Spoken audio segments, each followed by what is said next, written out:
Καλημέρα μου σε όλους τους συμμετέχοντες και τις συμμετέχουσες. Good morning to all participants. We welcome you at our event that has to do with Next Food Legacy, Innovative Science and Education for Sustainable Agriculture. Mrs. Apostolina Tsaltabasi and Daphne Kapsala, we run every day this program. We're glad to come back to a situation where we can look at each other, even if we wear masks. This special event is hybrid.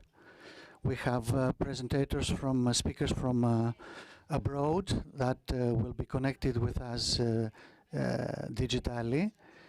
There are universities that do not allow the participants to travel abroad, and we have to respect this parameter.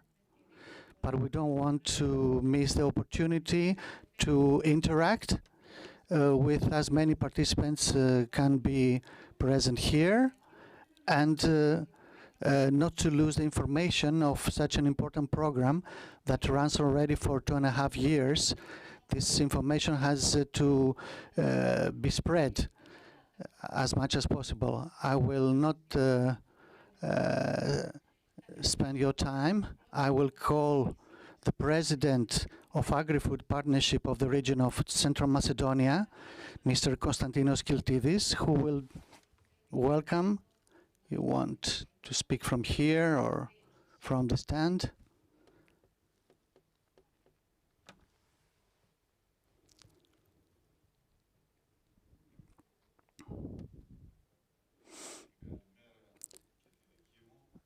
Good morning from me as well. It is a good momentum, really, after 2.5 years since Agri-Food Partnership, together with American Farm School and the International University of Greece, participate in the Horizon Next Food program. Let's have a recapitulation of the conclusions and the results of this project. And there are more, of course, but the most important results, we have them already in front of us. And in this beautiful moment that we are gathered together again, I welcome you in this event of Next Food, where we will show the results and conclusions mentioned before. And I especially thank the speakers and the organizers.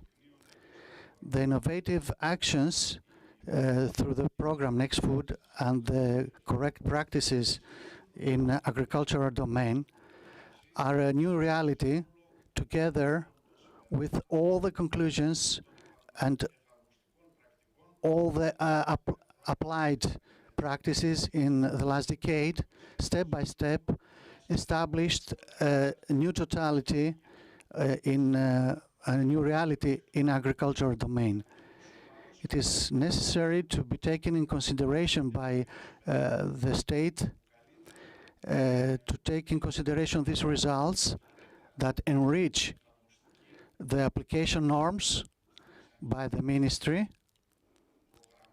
regarding the programs it emanates and different actions, so that this new reality to become a starting point for a new agricultural policy that for our country is a necessity, because we have our peculiarities of the way we apply agriculture. I could say a negative charge, where backwards. Of course, in Next Food, we evidentiate all that will be applied in our country, and they concern education and instruction of agricultures, and all the motivations that must exist in order to make alive the countryside in Greece again, and agriculture to become as efficient as possible, to give more quality products and more income to the people who work in this domain. But they are called, based on the conclusions of Next Food,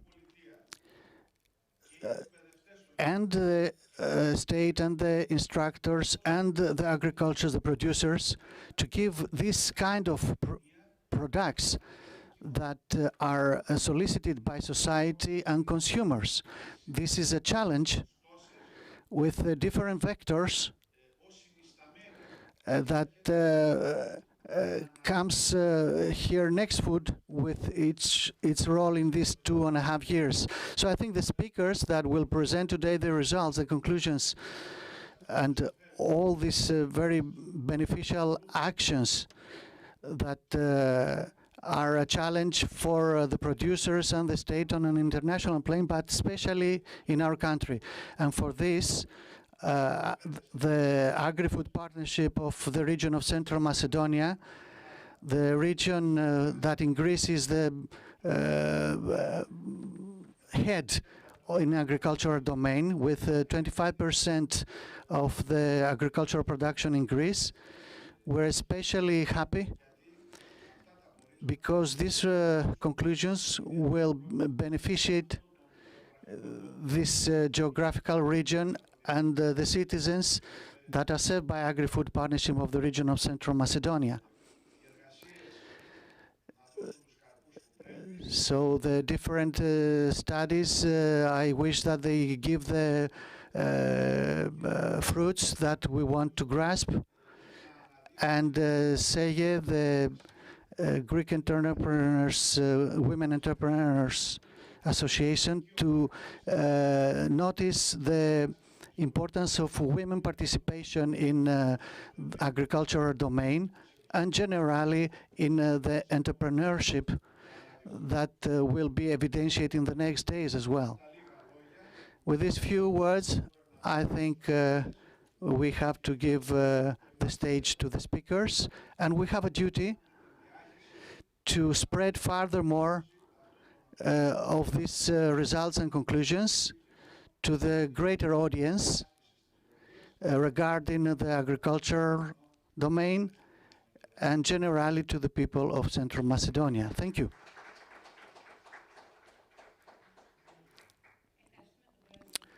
We thank President of Agri-Food Partnership of Region of Central Macedonia, Mr. Kostas Kiltivis, because we want to have an interaction, and it's lido.com for those who observe from online the event, can send their comments and we can answer them so that we have a dialogue with the participants, online participants. We will be connected with Mr. Martin Mellin, the project manager of the Swedish University of Agricultural Sciences.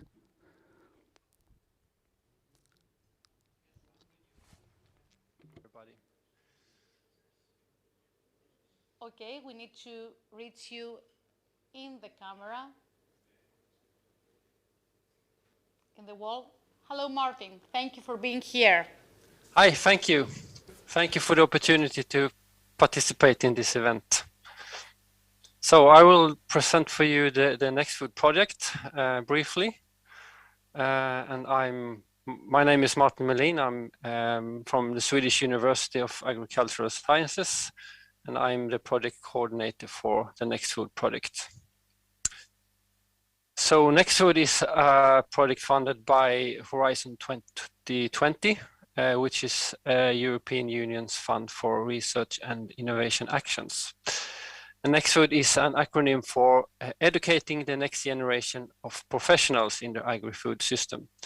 It started in 2018, and we are in our final year now.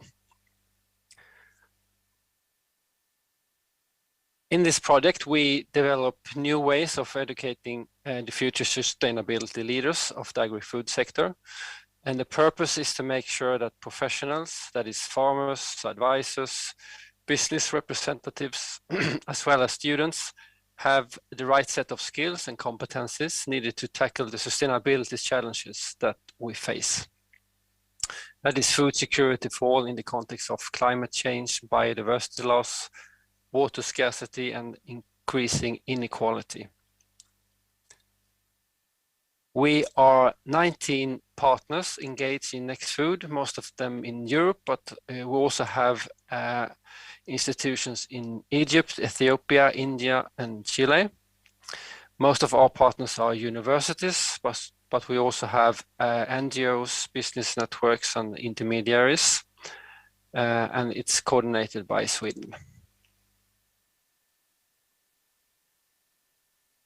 The reason why we have this research project is to contribute to a more sustainable agri-food system, basically. As everybody knows, there are several challenges in the system. We have to feed a growing global population that by the year 2050 will reach 10 billion people. And at the same time, we have to cut down on CO2 emissions and protect and restore natural ecosystems. And the way Next Food can promote sustainable food systems is through transformation of education, so that people are equipped with the right set of skills and competences to make the green shift happen. And the project rests on a body of literature that discusses education for sustainable development. That is what it is and how learning outcomes important for sustainability can be fostered in students. And UNESCO have characterized education for sustainability as interdisciplinarity, that is being able to integrate knowledge from several disciplines, from natural sciences and social sciences, value-based, emphasizing values such as global justice, ecological viability, gender equity, critical and problem solving. It evolves from solving real problems that are relevant to the society. Pluralistic in the sense that learning can be achieved by various methods. It is student driven. That is, students, farmers and other learners, they are seen as producers of knowledge and not only as receivers of knowledge. And it spans through local relevance and to global relevance. So it combines both a local and a global perspective. In Next Food, we promote an educational approach that challenges the conventional learning model, where knowledge is seen as a commodity that can easily be passed on to a passive receiver. Instead, we focus on a transdisciplinary and action-oriented learning model, where the student learn in an interaction with practice and farmers and other actors in the field learn themselves. And learners are trained in 5 core competences, which are observation, reflection, dialogue, participation, and visioning. And to do this kind of learning in practice, the teachers have to enact a number of shifts. For example, going from a only lecture-based kind of education to using a variety of learning arenas. And going from lectures only towards co and peer learning, going from textbooks as the only source of knowledge towards a diversity of teaching aids and sources of knowledge. So this is an overview of the Next Food approach, or the educational model that we use in our case studies and that we're trying to develop in practice. And in Next Food, we a roadmap for transforming education is being developed and tested and evaluated through a cyclical learning process, including 4 steps. In step 1, we gather empirical data from food system actors to identify what skills will be necessary in the future. And these are then compared with the curricula of existing educational programs in relevant fields in order to identify the gap of skills. In step 2, we develop a phenomenon-based educational approach. That is the educational approach that I showed to you on the previous slide. And with that, we mean that the starting point of the student's learning journey is their own lived experience on farms and in communities. And readings are used as supporting literature. And in step 3, this approach is tested in 12 real case studies around the world, representing different geographical areas, different parts of the food system, and different cultural contexts. And in step 4, we evaluate the barriers for students, teachers, and educational institutions to the next food approach. And just briefly, Next Food is organized in 7 work packages. In work package 1, we gather empirical data from food system actors to identify the skills that will be needed in the future. In work package 3, we develop a new approach to education that are learning-centric and participatory and action-oriented. In work package 2, this approach is tested in the 12 real case studies. In work package 4, we identify policy instruments that support the transition towards student-centered and action-based learning, as well as the learner's knowledge on sustainability. In work package 5, we develop and test in 3 case studies a framework for action-oriented research. And the overall aim of this work package is to create a peer review system for evaluating practice-oriented education and research based on societal impact and practical usefulness. And in work package 6, we create a platform for knowledge sharing within and beyond the consortium. And in the final work package, we deal with management and coordination. Yeah, so this is Next Food in a brief sense. And this is more or less what I had in mind for you at this point. Thank you very much.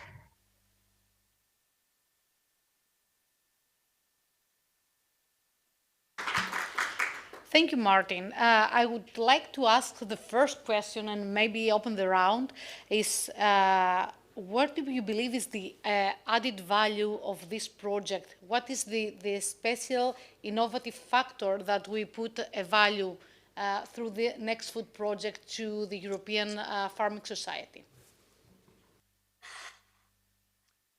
I think the ability or creation of more knowledge on how to implement this kind of education in a variety of contexts that will really have an impact, hopefully on the educational system and also in the long run on the agri-food system. And we also, I think the project is also innovative when it comes to identifying the skills that will be needed in the future. We will report this research in a shared inventory of skills. And it is based on previous knowledge, that is a literature study. It will be based on interviews and other sources of knowledge with a variety of actors in the agri-food system. So this part is really new. And then we also develop a framework for assessing action-oriented research.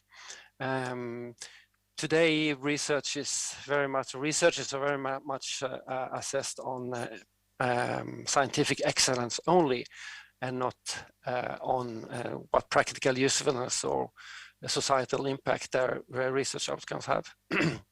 So we want to develop a new kind of assessment for practice-oriented research, also considering these aspects.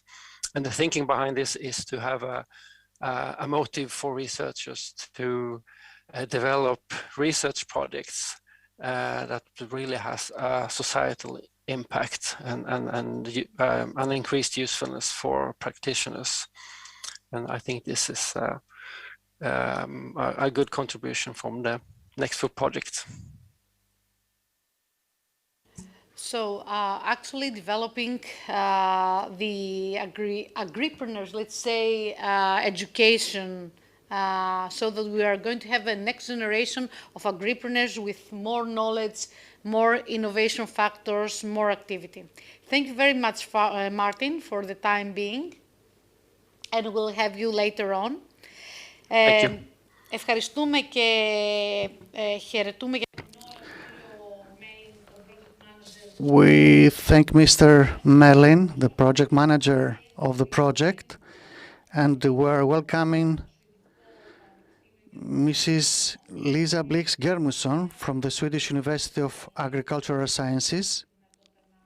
Unfortunately, Mr. Geir Lieblein has not the possibility to contact us. So we welcome Lisa Blix Germusson to present the Assessing Practice-Oriented Research, the Swedish case. It is very important for us to listen about Sweden because it is a country developed in every aspect, but regarding the agricultural domain, created really a school in agricultural entrepreneurship, which is important for the southern countries of Europe. Okay, let me see if I can share my presentation. No, just hang on a second. We'll stop sharing. We'll do like this.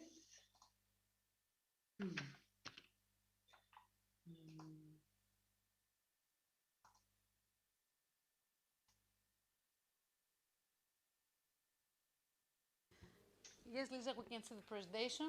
If you Okay. want to open the, yes, please. Mm-hmm. Press this button. Okay. Thank you. Okay. Hi, everyone. Thank you so much for inviting me. I'm really happy to be here with you.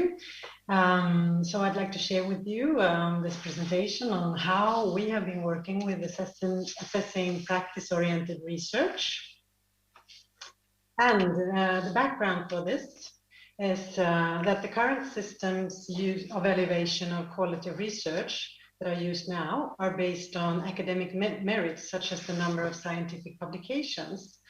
And this performance measurement method provides little incentive for interactive innovation and practice-based or practice-oriented research and education. So the evaluation of applied research outputs for practice should be focused rather on their economic and social usefulness than on their scientific character. So that's the background for this specific project.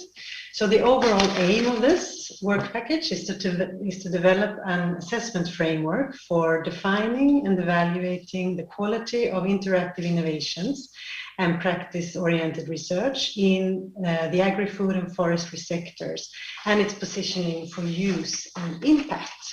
And I will tell you a little bit about how we have been working with this. So the methods are first and foremost, we did a literature review of existing standards and criteria. And then based on that and based on some interviews and focus groups, we developed a preliminary framework for evaluating practice-oriented research outputs. And in the third step, we are testing and evaluating this suggested framework for monitoring, reporting, and evaluation of research quality. And we're doing 2 rounds of pilot testing on this. And the fourth step will be a delivery of a ready-to-use peer review system.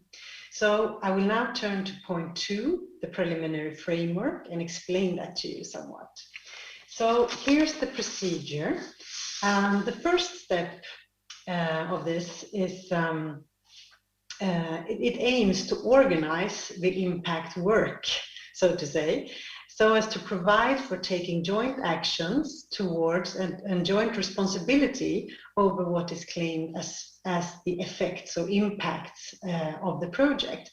To this end, this step consists of assembling a group of stakeholders who would participate in the evaluation process itself. And to ensure diversity, this step would include stakeholders on various levels of involvement, such as, for example, directly involved stakeholders, for example, participating researchers and stakeholders, or secondly, indirectly involved stakeholders, for example, supporting organizations, and thirdly, non-involved but affected stakeholders. This could be customers or consumers, for example. And this group of stakeholders will be responsible for articulating the impact together, as well as for the process of measuring the impact itself. Okay, and now for the next step, to involve. This step is about engaging the stakeholders in a dialogue over, well, firstly, the actual potential impact areas, and secondly, ways to assess those impact areas, and thirdly, to delegate the responsibility concerning monitoring and assessment within the group. Okay, and now for the third step, to plan. Well, once the impact indicators, the tools for addressing them, and individual responsibilities are in place, the assembled group of stakeholders starts working on this step, well, that is to articulate a plan of action. And the fourth step, to execute. So the involved stakeholders implement the methodologies for accounting impact and organize their individual findings. In addition, the stakeholders will be requested to keep notes of the emerging challenges and possibilities and realizations during this project. And for the final and fifth step, to reflect, the stakeholders will report their results to the group, what they have done, what has been impacted, and to what extent. In addition, they are expected to reflect jointly over the evaluation process. And the key here is to exchange experiences, what has been learned and what not, and difficulties encountered in the process, and so on. And these reflections and results, they amount to an impact index, as articulated was the goal in the start of this section.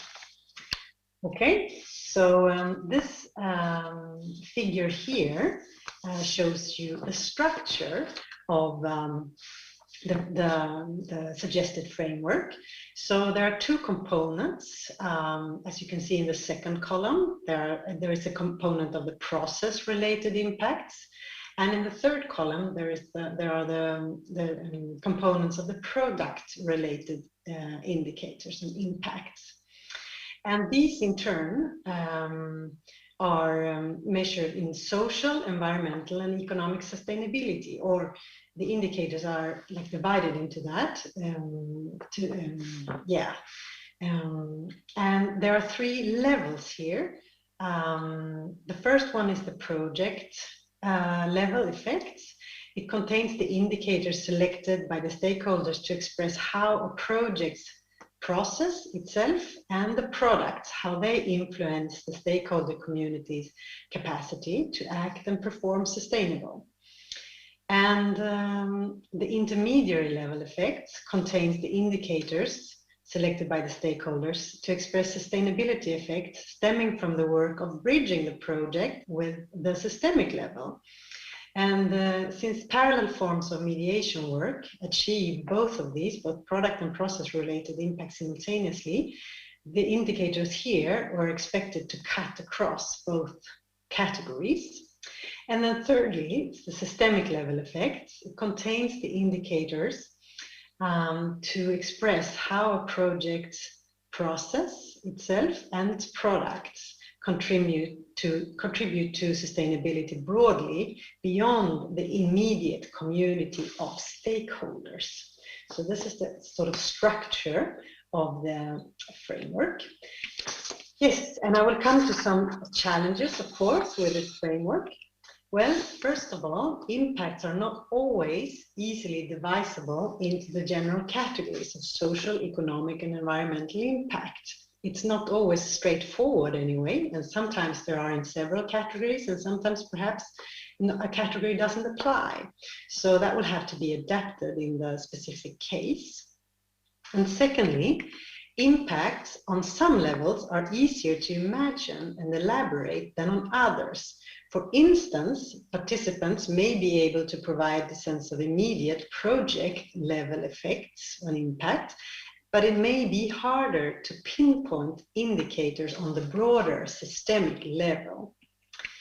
Thirdly, this framework is flexible in that the stakeholders themselves are responsible for specifying impact areas and indicators. And this provides the advantage of taking individual context into account.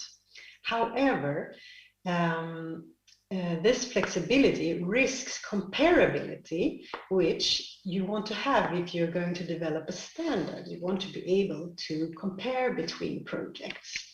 And fourthly, and finally, our impact work process model provides for an inclusive participation of diverse stakeholders.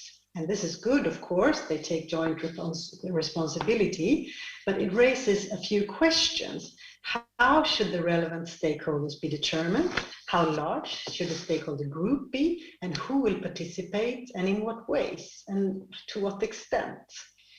And finally, stakeholders on various levels of involvement might have different and potentially conflicting views on impact areas or impact indicators or methods. So there's a lot of things to be discussed here. So this was the preliminary framework that we developed in step 2 and some of the challenges that we saw at that time. And I will come back to this methods slide again. And I will now turn to step 3 here in this methods overview, the pilot testing of the framework that we did.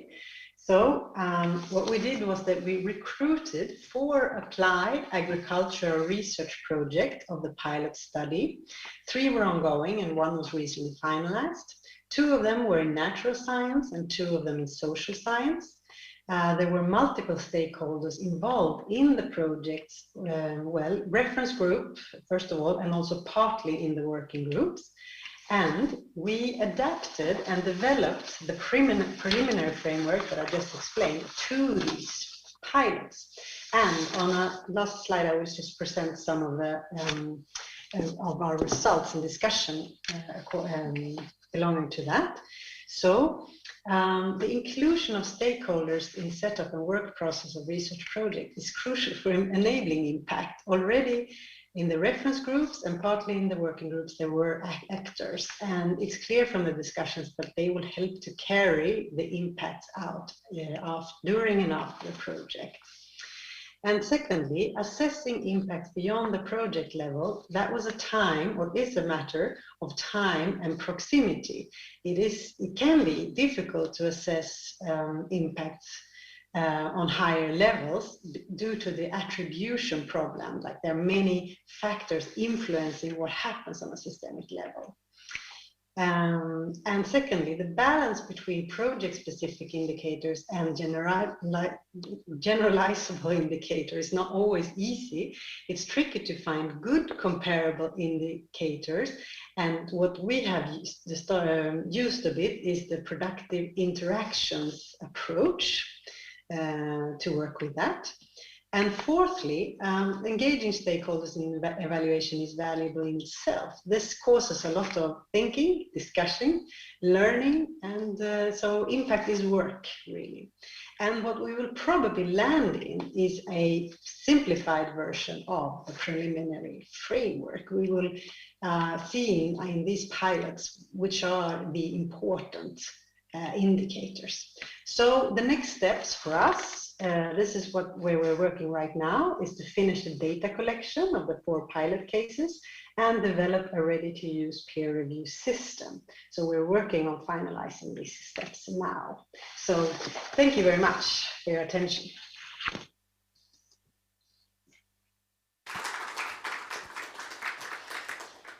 Thank you, Lisa, for the very interesting input. What I would like to ask you is how we can, let's say, multiple the effects that you already have in Sweden and maybe, let's say, copy them in other countries. Will you find that this is something that it is applicable in other countries as well?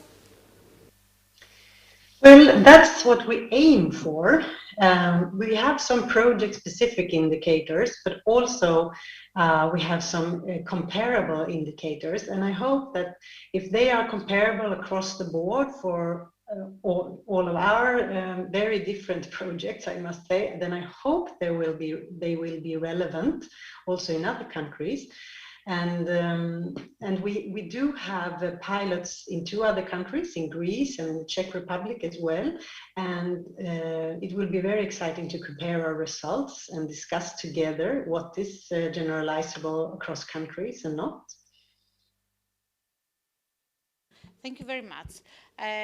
Κάποιες ερωτήσεις που θα θέλαμε να έχουμε είτε προς τον Μάρτιν και τον Μάρτιν θα τον βρούμε και στην πορεία της συζήτησης, είτε προς τη Λίζα γύρω από... Any questions you have regarding the systems applied in Sweden?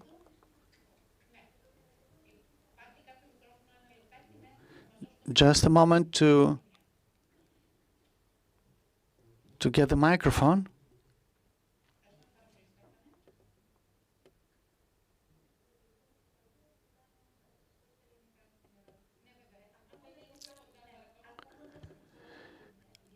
Listening to the first presentation, I was thinking if there is a special focus of the project regarding the skills in the agriculture domain or focusing on educational part. Sweden is a good example in this domain. Is there more scientific knowledge recorded and different regarding the skills, and we now form the programs, the projects, or we have enough skills and this is where we put all our focus and efforts, because this is important for our countries. Martin or Lisa, could you be so kind to answer if we focus on the skills or on the educational frame? Is anybody of you, any one of you available? Yeah, I am, okay. Thank you, and very good and relevant question. We're actually focusing in Nextwood on both, since we are making an inventory of the skills needed in the future, but we are also, it's also of course very important to see how these skills can be implemented at universities, and for that we are developing the educational system and a new educational system, and are also evaluating it. And in my next presentation I will talk more about the skills that have been identified as important for the future. Εξαιρετικά, οπότε περιμένουμε τη συνέχεια της παρουσίασης. Excellent. So we're waiting for your next presentation where we'll emphasize on the skills. Now we have a break. There is this, our difference with the rest of our countries, but we have to keep the logistics of our conference. So you're welcome for a coffee. And afterwards, we will come back at 10:30 Central European Time for the rest. Thank you.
μας, όπου θα έχουμε πάλι κοντά μας τον κύριο Μάρτιν Μέλιν, τον Project Manager, ο οποίος θα μας μιλήσει ακριβώς πιο στοχευμένα για τις απαραίτητες δεξιότητες για τους επαγγελματίες του γεωργικού τομέα στη μετάβαση προς μια βιώσιμη γεωργία.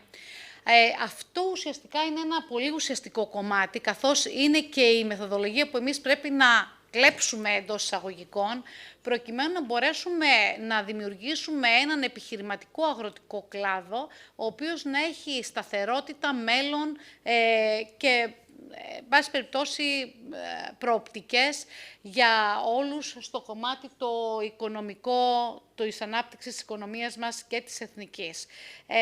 Μάρτιν, ο λόγος δικός σου. The floor is yours.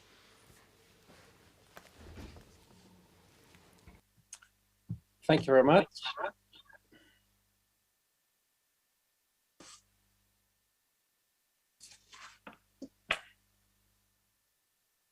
I will just share my screen.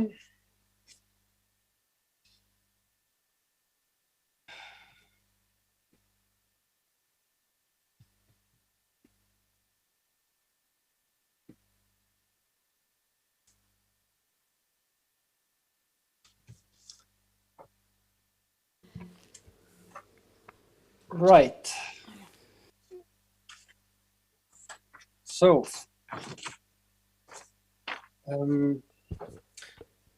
the educational model in Next Food is tested in Mr. 12. Melin, can you please share your screen?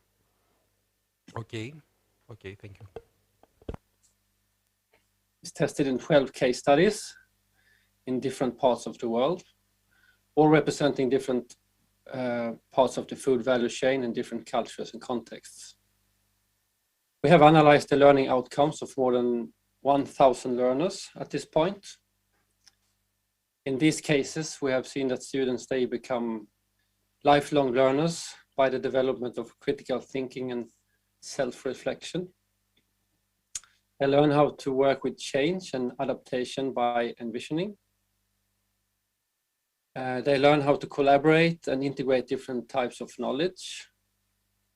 They develop systems perspective, train networking skills, and they become motivated to work as change agents. Just to give you a few examples on cases. One of our cases is run by the Aseki Food Association, that is, which is one of the Next Food partners. Aseki is a network of different actors in the food value chain. It is located in Vienna. And this case is a competition that are open to students online, and it takes place around the world.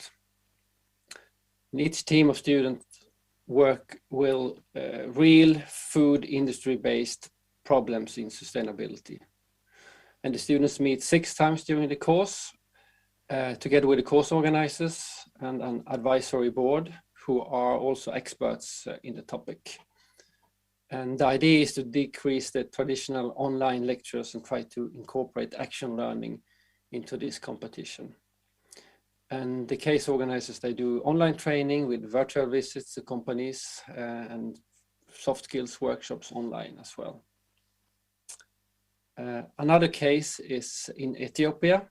It's about learning in farm training centers. And FTCs are multi-stakeholder platforms. It's a short course in sustainable farming practices lasting for 10 days. It goes 2 times each semester. It's organized within a Master in Agroecology and Sustainable Development, and the focus is on master students, but also farmers and advisors can also learn and contribute to the learning in this case. The students, they learn from real life experience of farmers outside of the classroom. They develop a case report that will help them to reflect and to present a future situation for the farms. And they also get feedback from farmers and write a reflection document. We also have a case in Colenso in Italy, this case has been going on for several years. They have several years of experience of running a short course on agroecology. But during the project, this course has been developed into a full master program in agroecology and food systems. And they have an experiential and action research learning approach. And this program is run together in collaboration with the Slow Food Movement, which is a network of food entrepreneurs who actually created the university in the beginning of 2004. And teaching is organized around study trips, participate in the Slow Food's major events, and do projects together with food producers.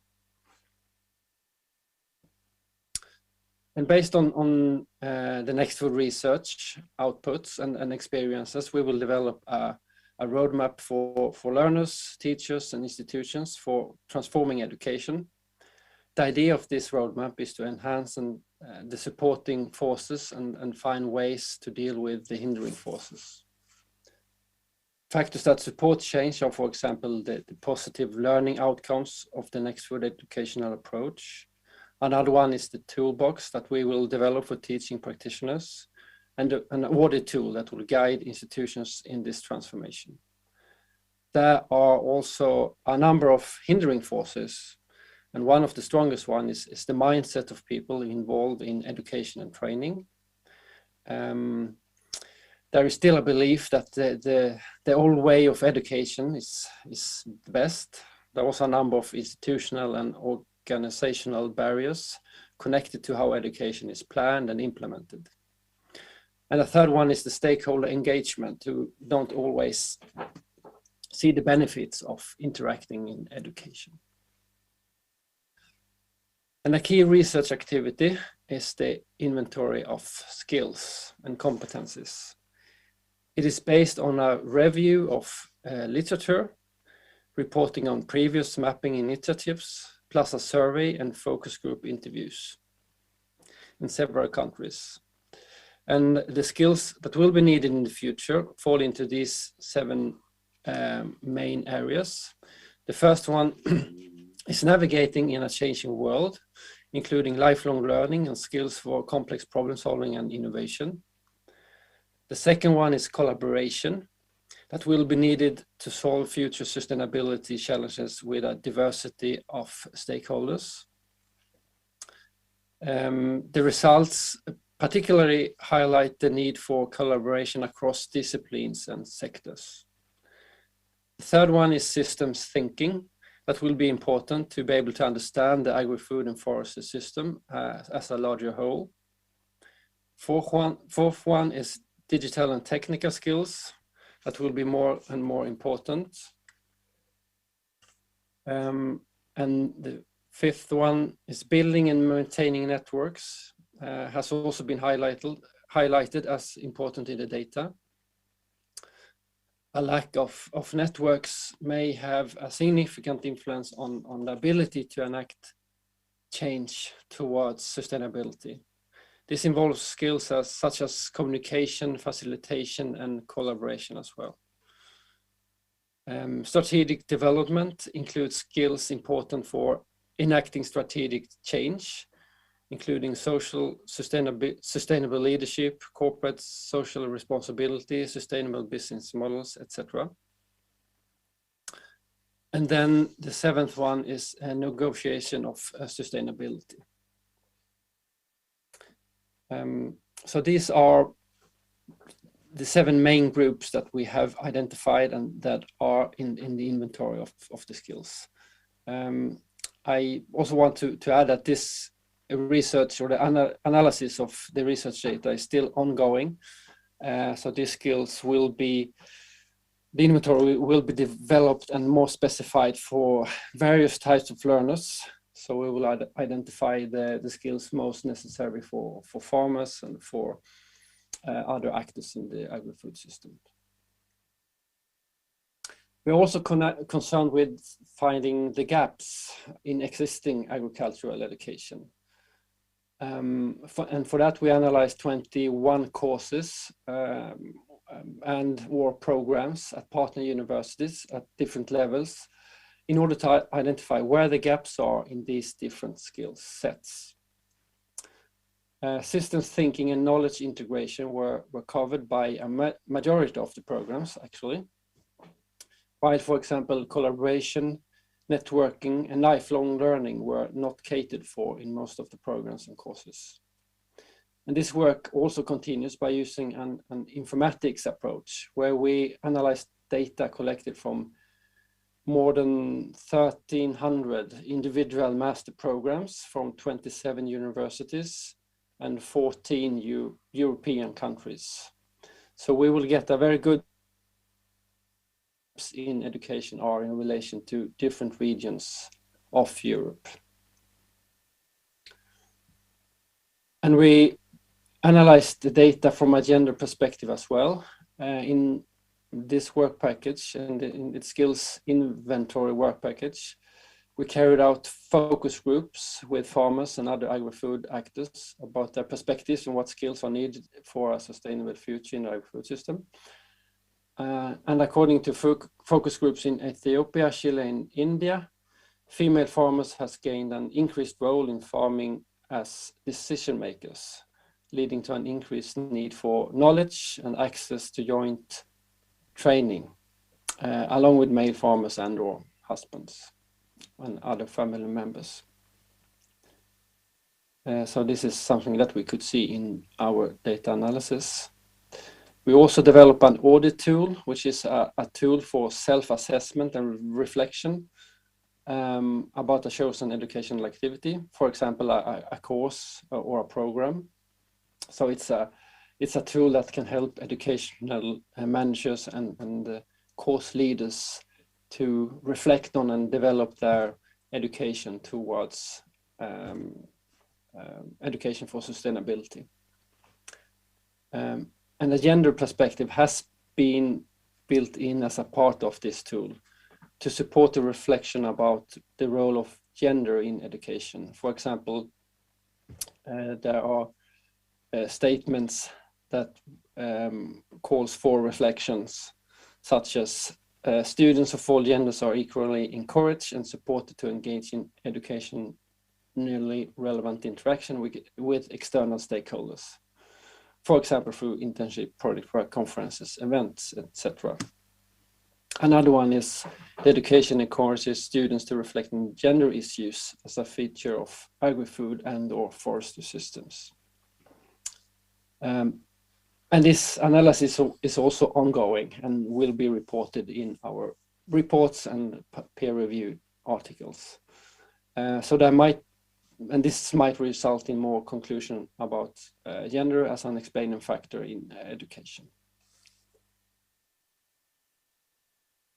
And to find more information, please visit the Nextwood homepage. You can also log into the platform where you will find tools and teaching tips.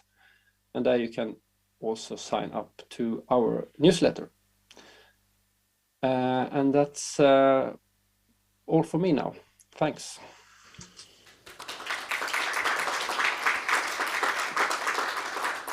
Σε ευχαριστούμε, Μάρτιν. Πολύ...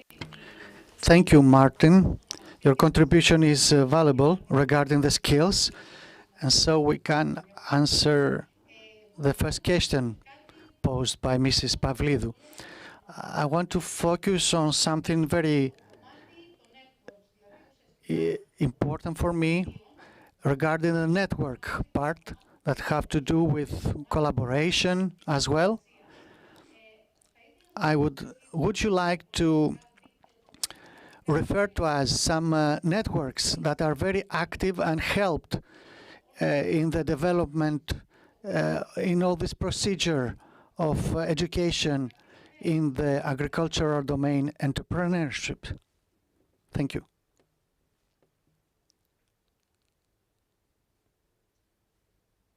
Well, when it comes to networking skills, these are skills that are, it looks a little bit different for all the different cases, because there are different kinds of stakeholders involved in the different case work. But I think that having this kind of education is a very good opportunity for learners of different kinds to collaborate with representatives of the agri-food system to really work on issues and problems that are relevant for practice. So we have seen that collaboration, as I showed in one of the slides, is usually not covered in the courses and the programs, and that is also, when we talk to students, something that they themselves identify as being very important and would like to have more emphasis on in their education. I don't know if that was an answer to the question, really, but perhaps partly. Yes, thank you. I'd like to speak about Copacochena Network, a pan-European network with institutions related to agro-food segment, with a Greek member that work very hard with their headquarters in Brussels, contributing in the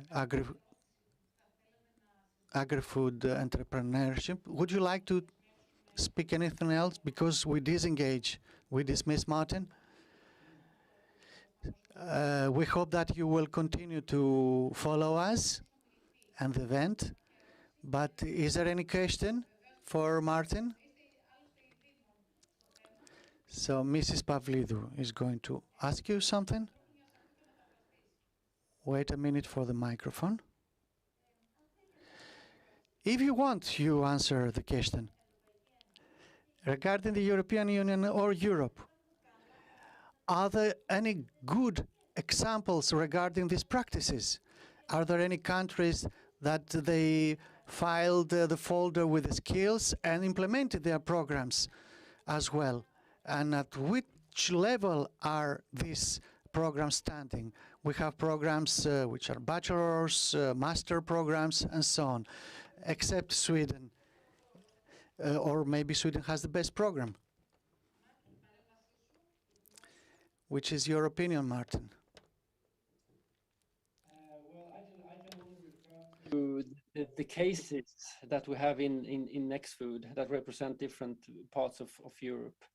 And there, of course, we can see a variation when it comes to issues and challenges that they have in implementing this kind of education.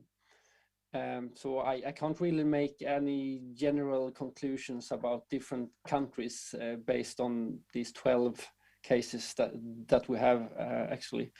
But I would recommend you to dig into the information that we have published about the case studies at this point in the NextFood reports that you can find on the NextFood homepage. There we have very detailed information about the different educations from different countries that could be interesting for you to read.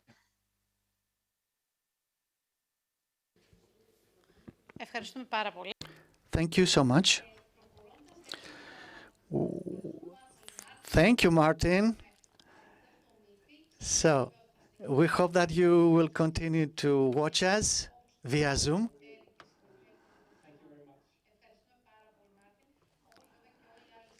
As well as the rest of participants all over Europe that are watching our live stream via sido.com hash. They can comment. And we have the next presentations by Anna Maria Krupa and Mrs. Georgia Zafiriou. Mrs. Krupa and Mrs. Zafiriou, Mrs. Papadopoulou could not come. We wish her become well soon. Good evening. Today, though we are Greek, we will speak in English directly to facilitate our friends from abroad.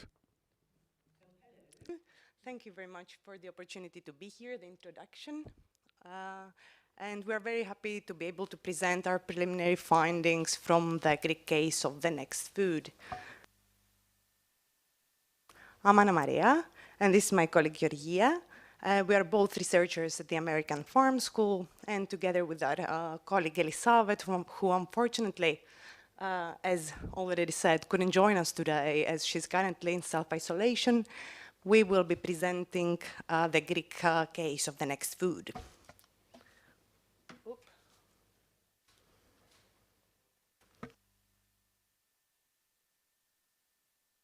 Okay.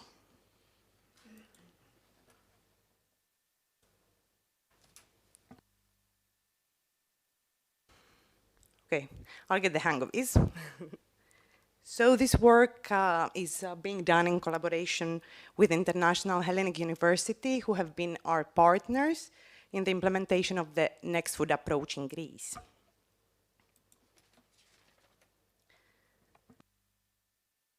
So let me begin with a brief overview of the things that we will be discussing today. I'll try to get this closer. So we will present the courses in which the Next Food approach has been implemented, the way in which we have implemented the Next Food approach in Greece, and then we will briefly talk about the methods of data collection and analysis that we followed in our case, and we will present some of our preliminary data and findings. Finally, we will present some conclusions from our work, and our talk will end with a video from two of our female participants on the project, talking about their experiences of being women in the agri-food sector. Okay. So in our case, we have worked with undergraduate students attending 3 different courses, all of which take place at the International Hellenic University. And these are the Animal Reproduction course, led by Dr. Aristotelis Liberopoulos, the Special Entomology course, led by Dr. Manolis Navrozidis, and the Nutrition and Nutritional Value of Foods, led by Dr. Maria Papageorgiou, who is also presenting here today, I think shortly after us. And now, Georgia is going to take you through some of the methods and findings.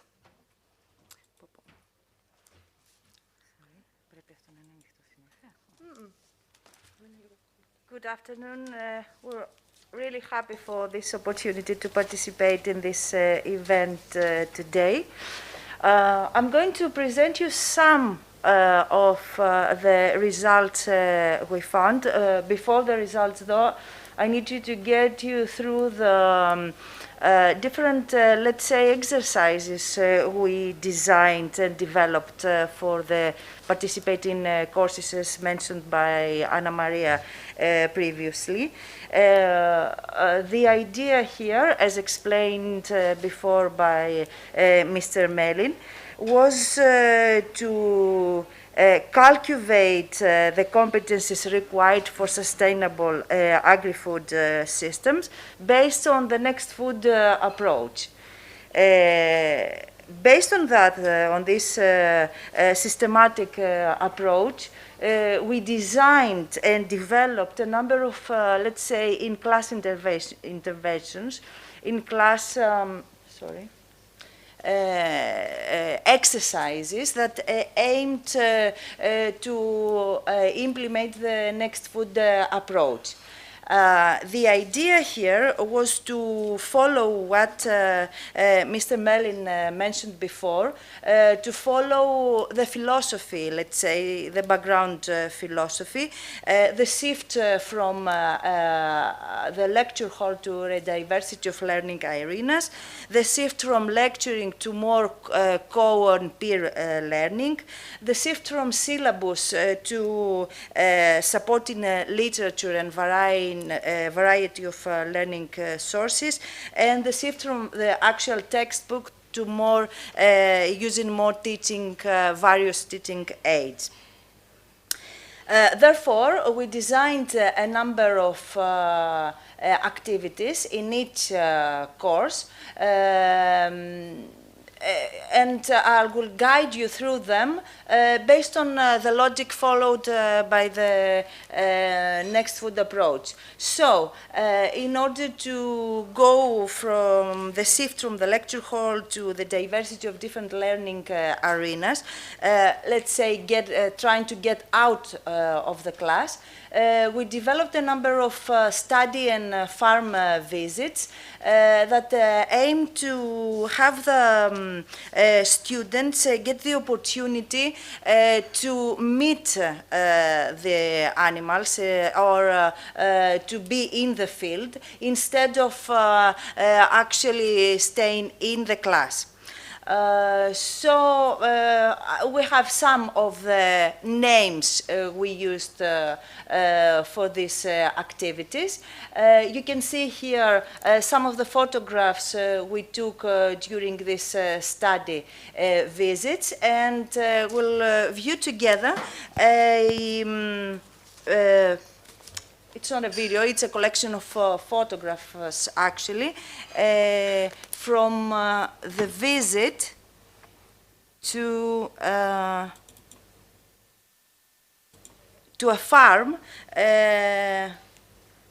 where actually the students had the opportunity to walk through the actual farm and discuss with the farmer and his wife the different, let's say, problems they had, and they actually made an effort to try to provide solutions and make meaningful discussions with the farmer.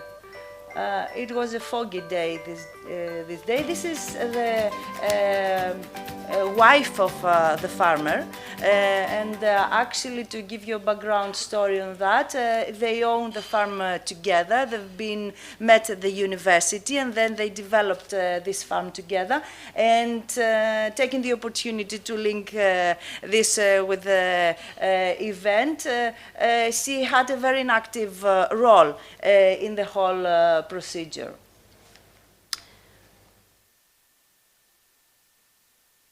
So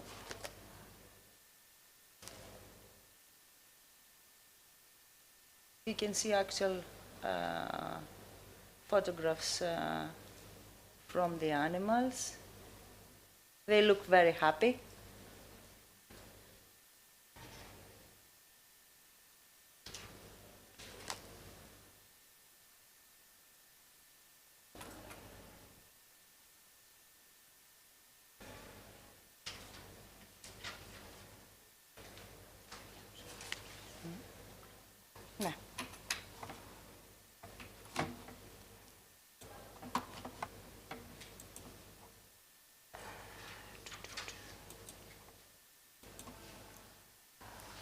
And we have some examples also here from other activities we designed based on the logic of the next food approach. Such as the development of a group project the students had to do along with presentations, and this activity was accompanied by a peer review procedure. You can see the photograph here where the students had the opportunity to take each other's drafts from the literature review they had to produce, and give feedback to their peers. Very interesting also activity was the photo novella, but I'll take you through that. I'll explain a little bit more in the next slide. For the moment, let's see some, again, photographs from the actual, sorry. This group presentations of the students. They seem to really enjoy their participation in this activity.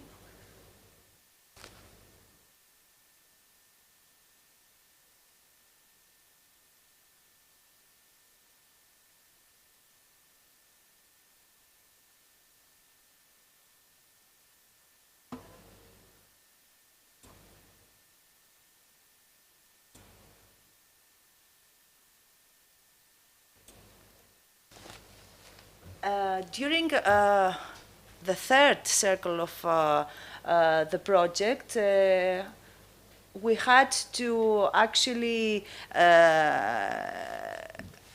redeliver the courses and redesign somehow the activities so they can be delivered online due to the COVID-19 pandemic restrictions.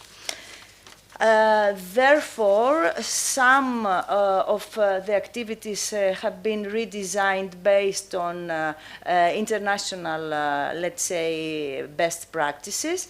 And we used different activities, such as the visits we used to do in the farm face-to-face, physically. We did them online, and also we had discussion and presentations online. Very successful was the photonovela project, which actually happened during Dr. Papageorgiou's course, the nutrition course, where we actually asked the students to take, based on different topics we discussed in the class, based on sustainability, we asked the students to take photos and comment on the photos and then share their photos with the rest of the group.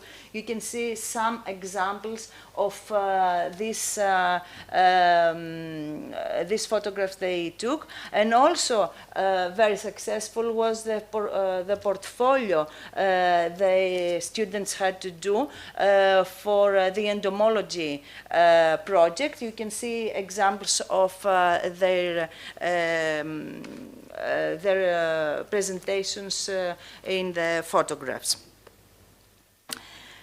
During the final set or circle, let's say, of the next food project, we decided to incorporate another, let's say, different method, action learning method, the action learning sets.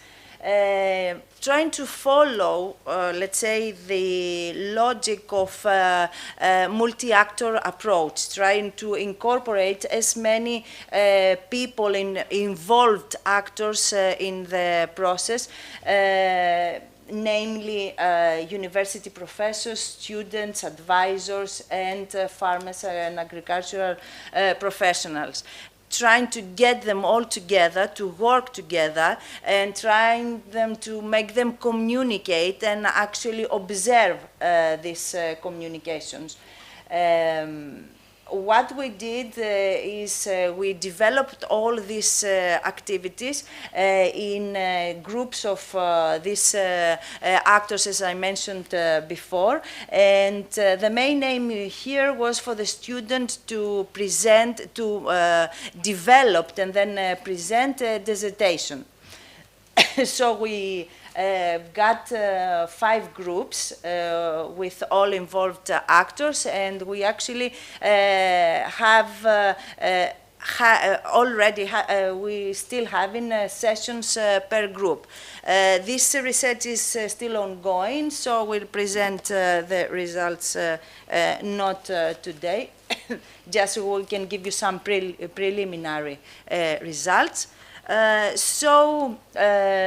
After we designed all these activities, we collected also data from the participating actors, mainly the students and the advisors, but also the professionals, of course, and the teachers.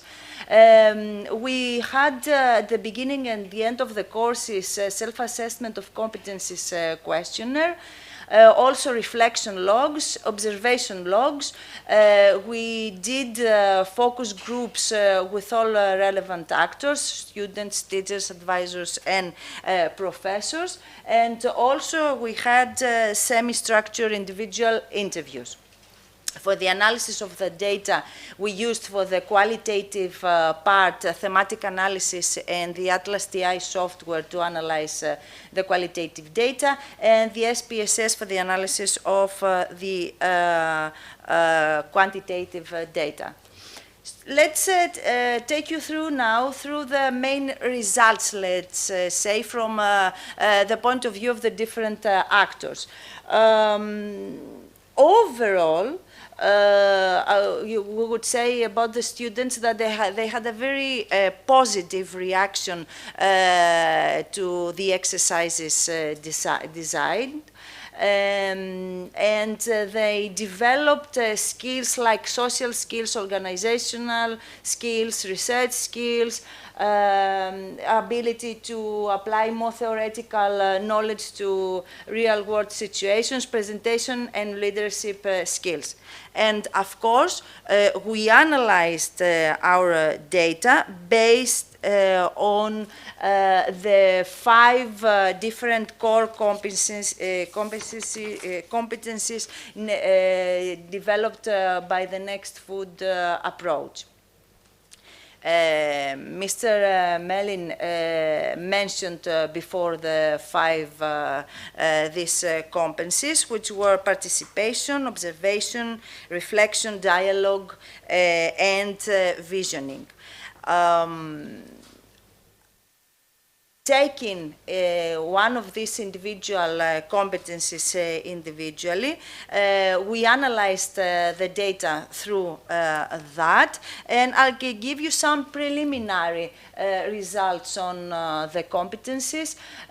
For the participation competence, students reacted really positively and showed dedication to teamwork and peer interaction. They really enjoyed the activities that involved having to interact with other group members. The observation activity, core competence, was rather difficult, let's say, one for the students to develop, and they seem to show some lack of ability to frame their experience and assume personal responsibility. But we saw differences in their behavior from the beginning and the beginning and the end of the courses. The reflection core competence, that was also a kind of challenging one, I would say. Students really showed their ability to examine their experiences, but they seemed that they didn't have, let's say, the skills to do so. So we also had to provide training on how to do reflection, because it's something that it's not very, we don't use it very much in the Greek universities, the reflection activities, although it's very common in international, let's say, European universities. The dialogue core competence was something the students really enjoyed, and they enjoyed sharing each other's views and experience, and showed the ability to listen and develop this academic skill. And finally, the visioning core competence. Students, let's say, struggled a little bit to view themselves as a part of the future and as active members of the systems, and told us that maybe it's an ability they need to work harder to develop. And And let's move now and focusing on some other results apart from the 5 core competencies, taking into account mostly the hindering and supporting forces. I will focus here only on the very important ones that mentioned by all students. As the main supporting force, students talked about their participation, and they really liked the fact that they became more active members of a group, and they wanted to work harder to have a more positive impact from their interaction, and they showed team spirit, although I have to tell you during the activities they struggled among them mainly for the time management and so on, but at the end of the activities they gave us really positive feedback. And the other one, the hindering forces, mainly has to do with infrastructure. Students asked for more computers, more software, and more spaces to work and build these competencies. And also, surprisingly enough, we didn't expect that, but I also talked about the English language skills and asked for more familiarization with the related terminology on what they do. Talking a little bit more about the skill gaps, I would say again, the student's perspective on the skills, that we can subdivide these skills in 2 main groups. The first one has to do more with the study skills and such as information literacy, essay writing, and English literacy skills, as I mentioned before.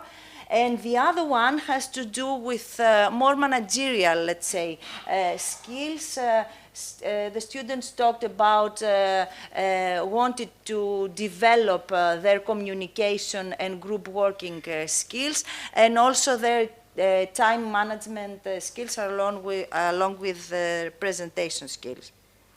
So, Anna Maria will guide you through the next let's say, group of participants. Yeah, thank you. So before I start talking about the professors' experiences and views of their participation in the project, I should really mention that our interventions mostly targeted students, so most of our data are focused around the student experience, so these findings are fairly tentative. However, we did collect some data from the university professors who took part in the project, which are limited, as I said, compared to the student data. Having said that, the professor participants had an overall positive experience of the Next Food approach, and they found that through their involvement with the project, they had the opportunity to enhance their courses with action-based activities, to adequately prepare students to meet the diverse needs of the different stakeholders of the agri-food sector, to provide training and education on real-life challenges, so kind of moving away from the purely theoretical part of the studies, and to keep students informed about the current developments in the field.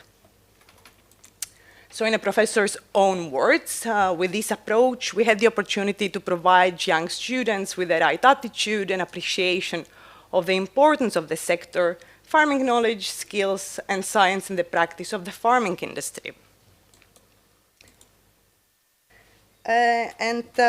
We also found that through the professors' involvement with the project,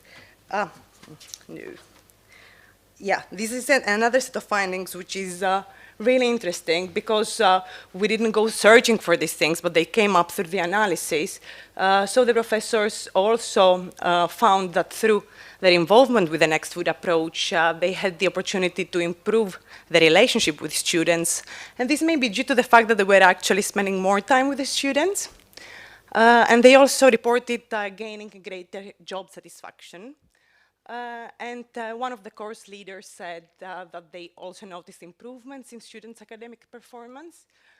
And actually, this seems like a rather noticeable improvement, a 40% increase in marks compared to the previous year. Oh. Let me go to the next one. Okay.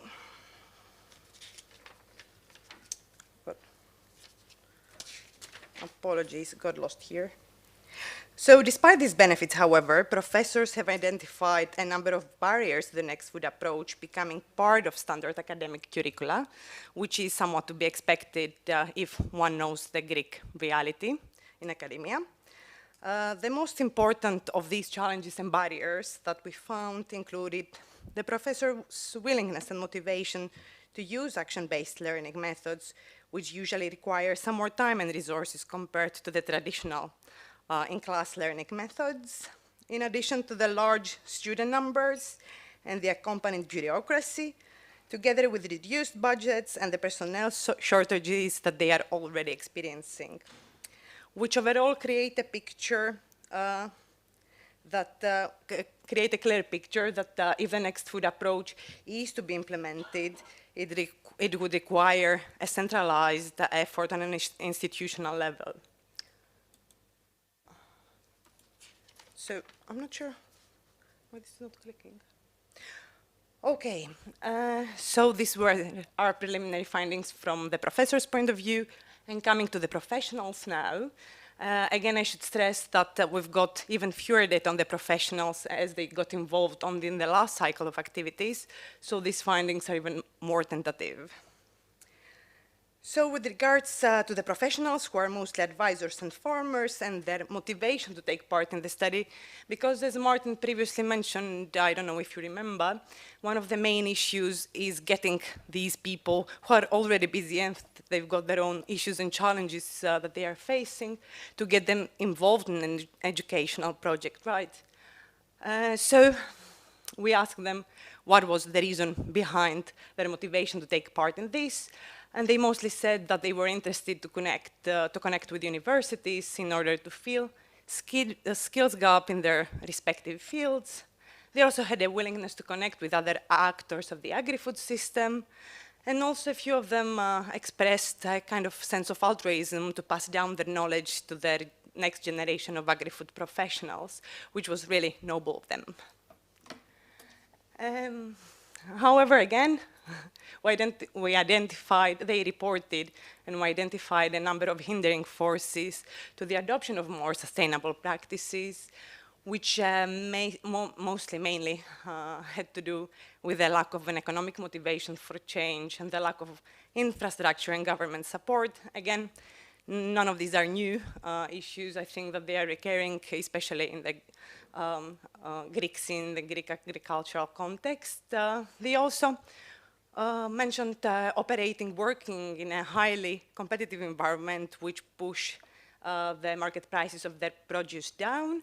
And we also identified some issues of trust, which mostly related to things promised to them by the central government and not being given to them in the end, which creates an issue of them kind of having good faith into changing their practices. So, which brings me to the preliminary conclusions of our work. So far, we have found that the Next Food approach is overall perceived positively by students, professors, and agri-food professionals. However, again, our sample is fairly limited, so we should take that into account. And these actors who participate in the project reported a number of benefits from implementing this approach, including the development of the core sustainability skills and competencies that Georgia talked about a bit earlier, improvements in the students' academic performance, and a greater job satisfaction for university professors. So, in general, our findings suggest that if relevant opportunities and safe environments for action-based educational activities are present, all parties can gain insight, motivation, and emotional and practical readiness for this shifting culture. However, given the identified hindering forces, targeted initiatives on a policy and institutional levels are needed for a shift towards the next food approach in the Greek context to be achieved. So, and now, given that this workshop is taking part, happening as part of the Female Entrepreneurial Week, we thought about including a video of two female agricultural students talking about their experiences of being young women in this sector. Enjoy. Hope the sound. Και σπουδάζω τεχνολόγων γεωπόνων.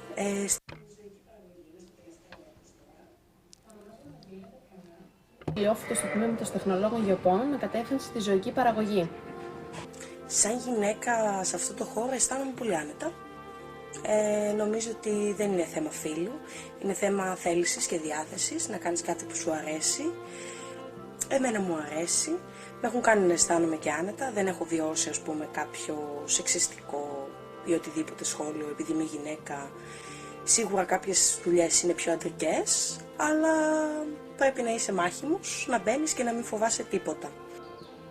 Ο αγροδιατροφικός τομέας εξελίσσεται συνεχώς, καλείται όμως να υιοθετήσει λύσεις για να αντιμετωπίσει τις προκλήσεις της εποχής, αλλά και να γίνει πιο ανταγωνιστικός. Νιώθω την ανάγκη να συμβάλλω σε αυτή την προσπάθεια και με κάποιο τρόπο να βοηθήσω στην εξέλιξη του πρωτογενή τομέα. Γι' αυτό το λόγο η πτυχιακή μου διατριβή, το θέμα της πτυχιακής μου διατριβής είναι το πώς η κτηνοτροφία ακριβίας επιδρά στην υγεία των ζώων, δηλαδή συστήματα τα οποία κάνουν ευκολότερη την δουλειά του παραγωγού, αλλά και προσφέρονται στον καταναλωτή πλήρη γνώση για τα προϊόντα που καταναλώνει και τον τρόπο που παράγονται τα προϊόντα που θέλει να καταναλώσει. Το μέλλον μου το βλέπω λαμπρό, έτσι θέλω να πιστεύω. Θα κυνηγήσω αυτό που μου αρέσει και ελπίζω να έχει ανταπόκριση. Η ενασχόληση για τις γυναίκες στον τομέα αυτό αποτελεί μια πρόκληση. Αυτό που ενδιαφέρει εμένα είναι να λάβω τα απαραίτητα εφόδια και γνώσεις για να μπορώ να είμαι σε θέση να παρέχω τη βοήθειά μου με όποιον τρόπο μπορώ στους άμεσα ενδιαφερόμενους.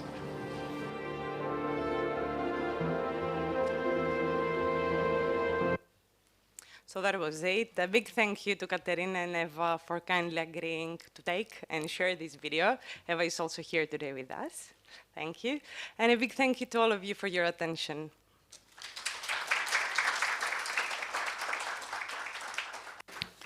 Ευχαριστούμε πάρα πολύ και την κυρία. We thank Mrs. Krupa and Mrs. Zafiriou. It was excellent. Both students are also thanked because everything is changing and this domain is becoming more friendly for women as well in the latest years, and we are here to change this situation. Are there any questions you want to ask at this point? So thank you. We move on with the next food and log food synergy. Mrs. Papageorgiou from the International Hellenic University, because regarding the life of the programs, it is very important to have interaction between the different programs and projects. So there is a synergy between next food and log food. Thank you so much for the invitation. So thank you for the introduction. I'm glad to be here today. Or to say in English, and I would like your understanding on that. So I'm here to introduce you another project with the acronym LogFood and present this project and discuss with you possible ways of further collaboration among the two projects, between the two projects. So local food stands for the acronym of local development and cross-border cooperation in the area of agricultural products and traditional food. So it is a project funded by the Joint Operation Program of the Black Sea region. There are 5 countries involved. Greece is one of them, and Greece eligible areas are the Central Macedonia and Eastern Macedonia and Thrace regions. What is the problem that we would like to tackle through this project? First of all, the identified problem is a decline of agricultural sector and the urbanization that is a reality in all 5 countries. These countries are historically characterized by a strong tradition of local fruit production, so we thought that it would be an interesting topic if we could deal with the promotion of traditional agricultural products in these countries. The aim, therefore, is to identify these traditional products and promote them, and finally end up with a designation of some of these products as protection designation of origin, or protection geographical indication, protected geographical indication, or traditional specialty guarantee. That is EU labeling, volunteer labeling systems. Excuse me. So, there are challenges to be faced and addressed in the frame of the LogFood, and there are of 4 origins. First of all, they're economic. We have to support the local economy. This is a great challenge in the rural areas and agricultural areas. The challenges are environmental. We have to promote biodiversity, preserve the natural resources, conserve and sustainable use of traditional species and or varieties or breeds when it comes to animal species. There are certain social challenges also that are there. Address gender issues in employment in the rural areas. The unemployment rate in the rural areas is very high. Of course, developing awareness activities for a knowledge-based society is also a challenge. We want to create consumers that they do informed choices during their patterns of buying. Also, cultural issues are there. Challenges are there, protect and promote the local culture and heritage, and support tourism and gastronomy sectors as well. I recall what Lisa said during the second presentation.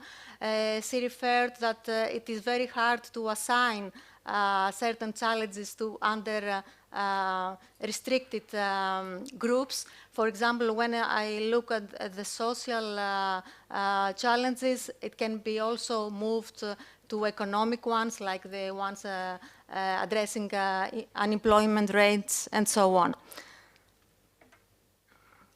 So, what are the specific tasks that are designed to be implementing during the LogFood project? It's a project that has started in June last year, in June 2020. Okay, so we were classed by the pandemic, and certain activities, face-to-face activities were postponed. I would like to introduce you to planned activities in the frame of the project.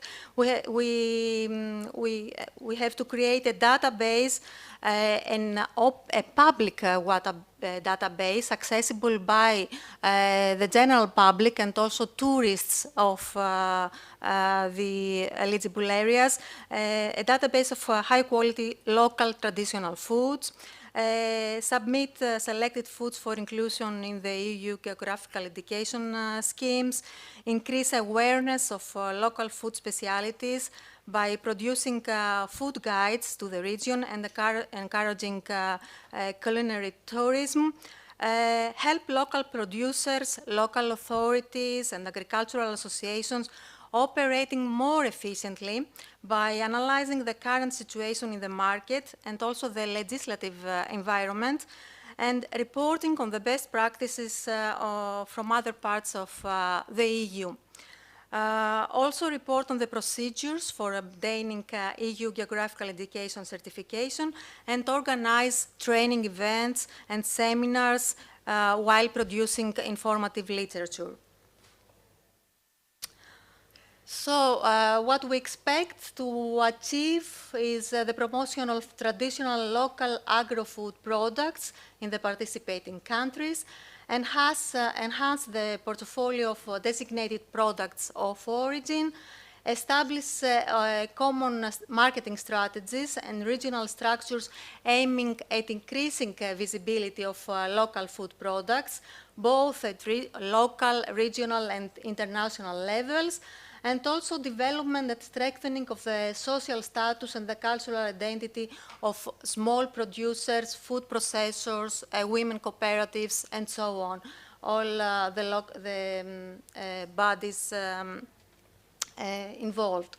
Our aim is also to build capacity building, transfer of knowledge, and good practices for quality and sustainable production. I referred to interested parties, but here you can see the circle of involved parties, starting from national public authorities involving local, regional public authorities, sectorial agencies, interest groups, including NGOs, SMEs and cooperatives, the general public, and also higher education and research institutes. So, synergies with Next Food project in the frame of the mapping, in the course of the mapping of the local food products in the eligible regions who have distributed a questionnaire for the identification of local food products to be included in the database and a GIS map. So in this frame, we signed a memorandum of understanding with agronutritional cooperation of the region of Central Macedonia. And in the planning of our training activities addressed to local authorities and also farmers, it would be a good opportunity if we could reach for the help of the Next Food project in order to guide us through these training activities, in order to have the best possible result, following the principle of Next Food educational system. So in the course of distributing the questionnaire, we had to find out where to send it. Our mind went to the women cooperatives, and here you can see that in the Central Macedonia, we have 12 women cooperatives operating in the different prefectures. And in the Eastern Macedonia and Thrace, there are other 14. In total, 26 cooperatives out of 141 in in Greece. This is not in line with what Mr. Klitidis mentioned, that Central Macedonia represents 1/4 of the agricultural production in Greece. So one would expect to see more women cooperative associations dealing with the production of local food products. And this is a paradox that shows that we have a long way to go and a lot of work to do to encourage women to be engaged in such schemes. We said that our aim was to pass on good examples from other regions of Europe. In this course, we have created a report on best practices for the promotion of regional foods and local food systems in Europe that will act as the training material for farmers. We have identified, actually, the author of the report is here with us, is Mr. Jonathan Roads. We have focused on 5 cases.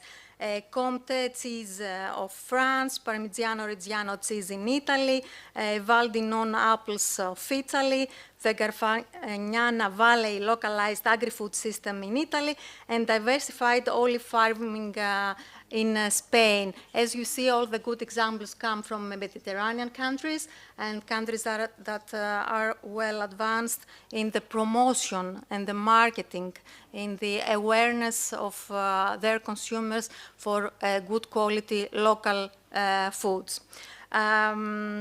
I see that my time is over, but I will pass it very quickly. If we want to focus on conclusions for the examined case studies, we have to mention supportive local governments, something that we have to work on in the Greek environment. Cooperative production, cooperative as separate legal entities, collaboration in production and marketing. For example, we see here in 3B, joint branding of food items, e.g. the McDonald's Parmigiano Reggiano burger. So we have to build up collaborations, even if it has to do with large international companies. Diversification and multifunctionality. So farms that produce, that have vertical production with value-added products, and protective and beneficial geographical education regulations that have to be more clear and more appealing to the Greek farmers in order to pursue such a task. So thank you for listening. Εμείς ευχαριστούμε, κυρία Παπαγιώργου. We thank you, Mrs. Papageorgiou. The Agri-Food Partnership is waiting, expecting for our region via different sectors collaborations, is expecting some progress. Is there any question regarding the local food synergy and its contribution in this strategy?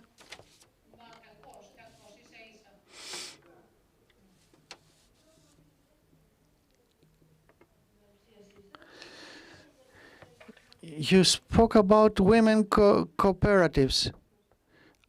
I didn't see Western Macedonia region. It wasn't because it is not one of the financed regions for the Black Sea countries association. So it was not included this region. We could not have such actions and studies in Western Macedonia. Another question. The labeling of the products is something very important.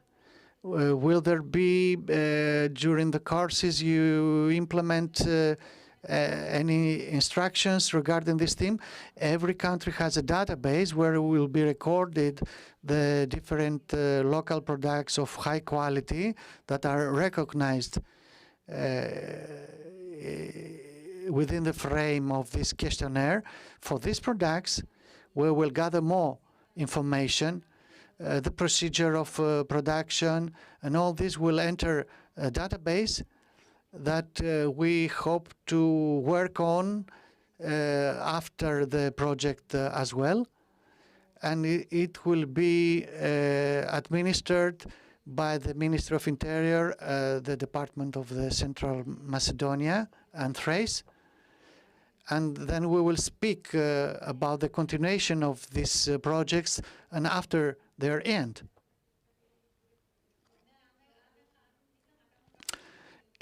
Any comment about the products of origin, of geographical origin?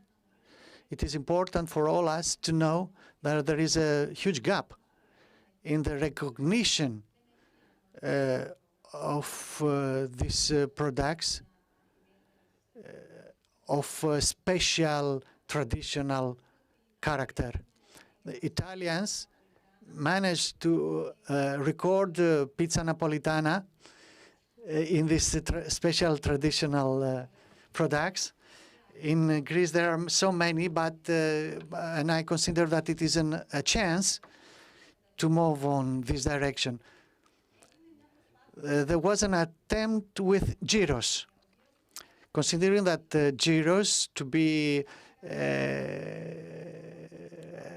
recorded as a special traditional product, but we couldn't succeed. Maybe I'm out of the topic. We speak about agri-food partnerships and whatever produces the Greek land and Europe and their quality. On the other hand, we have the Nutri-Score, how it is called, that is against this attempt of Europe. There are many reactions in this direction. Recently, there was a position taken by the food technology specialists that are against of Nutri-Score because olive oil in that case would be graded very low at this scale, at Nutri-Score scale. And many countries react. It is a matter of politics at this point.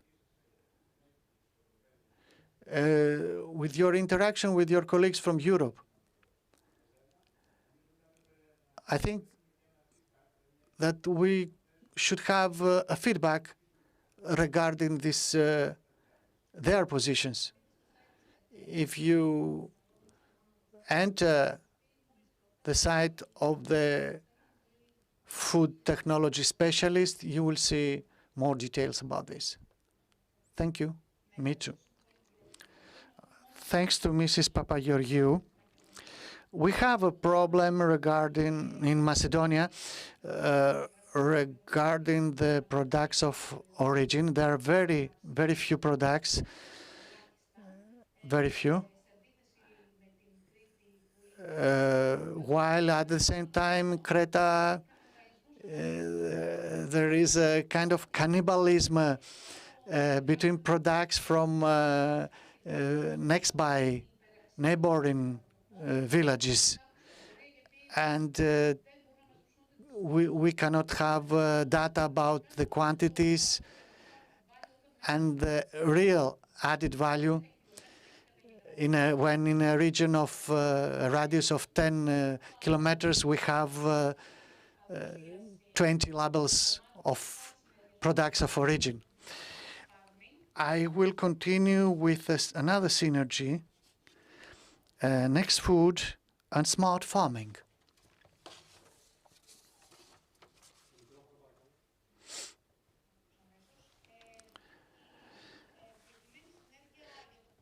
The named synergy, smart agriculture, smart farming, in the fourth industrial revolution. This is a program among the program of the International University. It is a kind of an Erasmus Plus through which we can educate people who intend to enter the smart farming, being already farmers that want to become entrepreneurs, or coming from other sectors that would like to invest in smart farming. The program was approved in 2019 on its headquarters in Bulgaria, and there is submitted as a proposal. The urbanism grows. The percent of people who will live in cities will be around 80%, and we expect 3 more billion people on Earth. This will mean deficit in foods because the land that can be cultivated will be reduced, and 80% of the available land to cultivation is already occupied, and we have to see how to increase the production in the given space. We have more ways to increase this production by technology and methods in smaller parts of lands, or even we speak about aquaculture, and this can be certified via technologies and applications in a controlled environment through automatization. This project for the part of Greece is the Chamber of Commerce from Halkidiki, and represented not only Halkidiki but all Greece, northern Greece. In the frame of the project, there was developed a program including from the UN for the sustainability till 2030. 14 months of the project. It has to do with professional instruction and in the domain of technology in agri-food domain. Bulgaria, Greece, Turkey, Cyprus, and Romania, countries where we are back on the smart farming in comparison with Holland, Belgium, and so on. We wanted to spread, to disseminate this knowledge towards professional farmers, as well as to people who would like to participate in agriculture. Capacities that had to be developed, enhanced collaboration between academics and professionals and productions. The part that has to do with the laboring means that units can be founded, but they don't find the skilled labor that needs to handle this technology. There were 3 main activities: research and interview within their countries, so that we can see the level of each country and what needs we need to cover. The creation of a manual of smart farming, aquafarming, regarding also the presentation of the legislative frame. It's a manual that is digestible, to say so. that everybody can read it, regardless of their educational level, and see how they can exploit the smart farming to move on professionally. It can be used for the professionals who are interested in, and it was tested through some instructions education, so that the instructors can use it further to form a new generation that will educate the farmers in the framework of this project. We wanted to make not a simplistic, but a simple approach, so that not to scare people who come for first time in contact with smart farming. The ones who will take the first knowledge, they will follow more specialized institutions for further knowledge. But we wanted to give the first food for thought so that everybody will decide if this is something they can deal with, because existed always a gap between the institutions that give the real technology, the foundation for using the technology, and the knowledge that had people. People were scared only listening about technology. Thank you so much.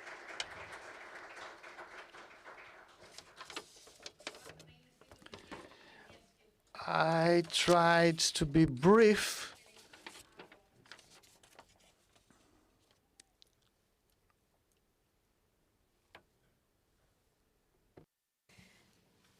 Να μην καθυστερήσουμε άλλο. We are waiting for Miss Despina Ioannidou, Women's Comparative, Agios Antonios. So she will present the women's role in agri-food sector and the added value of the women's cooperatives, not only in our region, but generally in the agri-food entrepreneurship in Greece. Good morning. Thank you so much for your invitation. I will speak about our example that the women of a small village created, the women's cooperative Agios Antonios, established in 1999, the first women's cooperative in Thessaloniki. Our objective is that women farmers to participate in the agro-food sector and to keep the tradition by producing and maintaining some traditional products. The need for the production of the specified products was a result of market research. We women put added value to these products and also projected our village. In spite of the competition, we kept good quality and we could survive. Agios Antonios is a mountain village inhabited by 700 people, mainly in the agri-food sector. The animal farming is almost gone by now, and the cultivation is not enough to cover the needs of the families. So we made the cooperative, helping the women in the less developed areas. At the beginning, we were packing the products at home, but soon we had our own facilities to do this. The different programs and from individual capitals coming from the profits, we amended the facilities. In the cooperative, take part 20 women, producing over 30 different kinds of pasta, of sweets, cakes, For the development of our cooperative, we put a focus on education. We participate in seminars, conferences, and via Zoom as well. We use programs for the development of the countryside. We made a coffee shop at the entrance of the village. We make a children's playground as well. And so we can have the direct communication with our clients that continue to come all over the months. At the coffee shop, people can taste coffee, our traditional cake berek. It is very nice. We have the view of Olympus, the Mount Olymp. And we're serving our clients while we are enjoying the environment. After the client leaves, he feels satisfied morally as well because he contributed to the sustainability of the village environment. Our success has to do with the fact that we reacted to the needs of the market for traditional products, which are all certified with ISO 2002. We are the first producer of such kind of products, and we focus on the way of production to be traditional and not mechanical. We are in the position to announce that we participate in the program Parago of the Ministry of Interior for the certification of the berek cake first materials. So we continue to promote our products with every opportunity, through expositions, through social media. But the best advertisement is our satisfied clients. Many people speak about our cooperative, the development of the countryside, the traditional food. There are many awards that we were honored with in these 21 years of existence.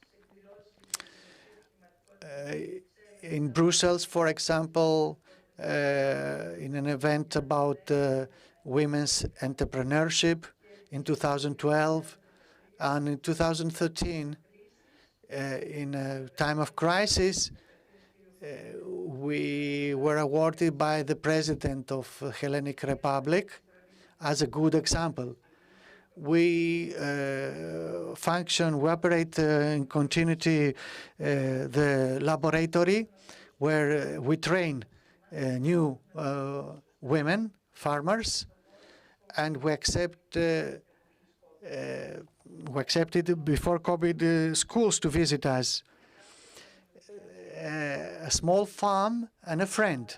This has to do with our future plans as well. We give a message of hope and good practice to make our villages alive and the women who live in the countryside to participate actively in the agri-food domain. We expect from the state as well to help us from the legislative point of view in this aspect. Thank you very much. Thank you, Presbytera. We have to say that the ambassadors of the women's entrepreneurship was initiated by the Greek Association of Women Entrepreneurs that wanted to give a stand and voice for women from all generations. Helter-skelter. To give the title of the ambassadors to people, to women who represent different sectors of economy, and you, Despina, represented so well.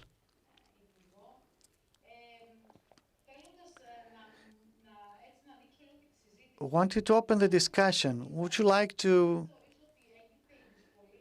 tell us your considerations? Where did you meet difficulties in the recognition of special traditional products?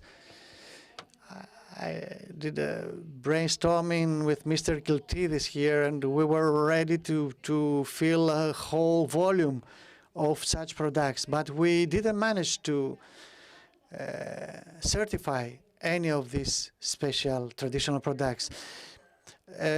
Personally, didn't work in this program. The younger members of the cooperative work on this program. They couldn't be today with us. But far as I am informed, first they had to submit the proposal at the ministry. They knew beforehand that it would be very difficult thing that a PIP would be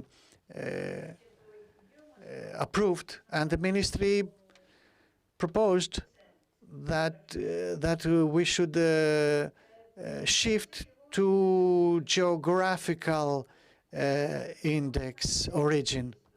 I think the problem is in the approval, not to us. I don't know the reason why the special traditional origin doesn't really work. I think that we, all the contributing actors, should do something about it, because other countries are moving on in this direction. Of course, you did well you managed well, but excuse me, this is not the only problem. Many problems cause that women's cooperatives to close or to function, to operate in a formal way only. This is a problem, but the president wants to interfere. So I don't want to speak much, and I want your patience. So I will stop because I am so excited to see you. Regarding next food and whatever was said, there is another parameter that must be taken into account. We need to educate the active farmers in either being farming, animal growth and foresting. There are people who are in search for this special subject education in agricultural matters. These special schools disappeared, vanished, while they had very good regards regarding for the generation of our fathers and our grandfathers. When there came the comb machine, they were going for instruction at the school for 3 months, and they learned really how to use it. There is a lack of instructions and education in the agri-food sector. It's not only the diploma and the possibility to drive a machine. I put this as a food for thought for everybody, that exists this kind of targeted education that can fill the gap in knowledge and skills for many existing farmers. I think that Martins and everybody else spoke about the new students, but we need to educate the old people who are still active in the field. So let us see the negative sides as well. Exists at the moment a feedback when we're trying to show products in our country, at this moment, the people on the sectors like green olive, and I was lucky to see it to be certified. At this moment, it's processing. It's almost refused because it doesn't give the money that they were expecting, the economical impact. So the geographical indication products will have some more implemented value if we use in their labeling identity to include security and sanitary, safety and sanitary rules. It's not enough to say that it is something nice and tasteful. It needs something more. So, as you saw, Mrs. Ioannida, I was of the happy ones in of 1 year responsible for the women's cooperatives as well. I had the opportunity to honor you in Zapio, where I wanted to put the foundations for women's entrepreneurship in this country, where still didn't reach the destabilization, the desertation of the countryside. More than 50% of the villages, for sure 1/3 of them, have not schools, have not churches. They have no cafes. They have not the elements that make a normal social life. If we don't realize a quality development, including the income, we will not succeed. So there was a problem with the traditional products. They must be defined exactly in what consists their traditional character.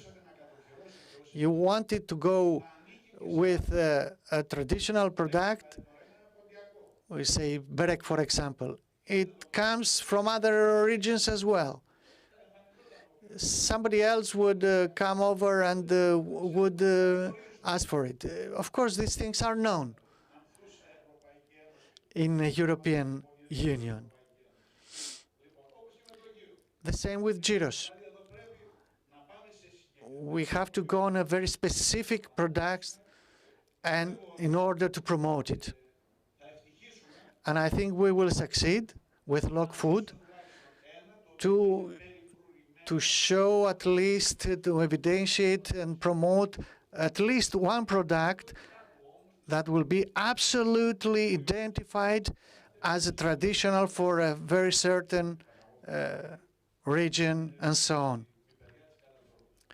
We speak about the pepper of Karatzoga that I consider that has all the characteristics it needs to be promoted. And the time will come for this. So I will stop, not because I'm kind of out of politics now, but the crime against the women's cooperatives is executed by the central government. The cooperatives cannot go on without the support of the central government. The villages cannot go on, so the cooperatives from these villages will not be able to stand without the support of the central government. Luckily, problems are promoted by the Women Entrepreneurs Association of Greece, but many times, in spite of any effort, they couldn't do anything by themselves. At all levels, so women's cooperatives, their luck depends, is in the hands of the central government.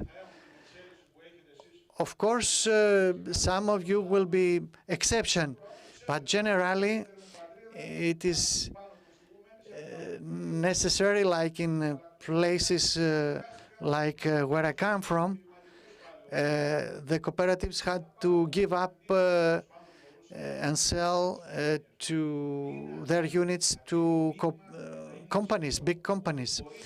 We need to give a message towards the central government that without the support of the central authorities, we cannot really experience any development.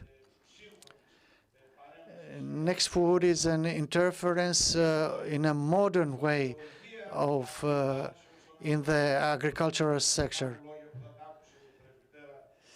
There are, in my own words that I spoke before,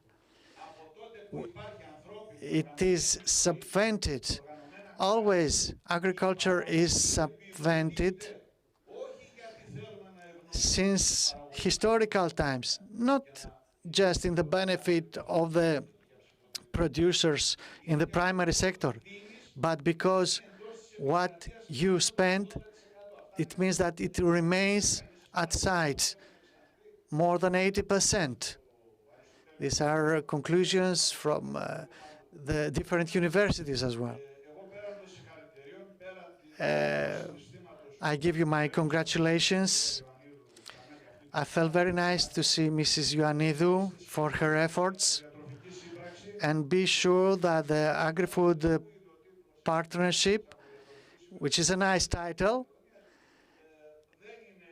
it is not easy, even for us, to spread over many activities at the same time. We are at the moment 2-3 people, and we try to do things that surpass our capabilities. But one time I promised that we will do some beautiful things with your cooperative as well. I thank you personally because you reminded me many things that I lived and experienced while active in politics. Thank you so much. We thank Mr. President. Thank you, our ambassador as well, that is online.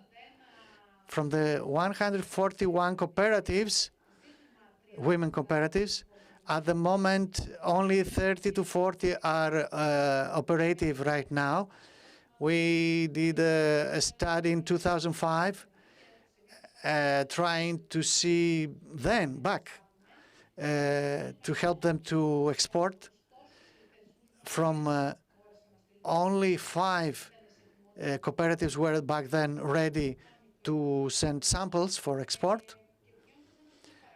And moving on, the fact that the policies that had to do with women's cooperatives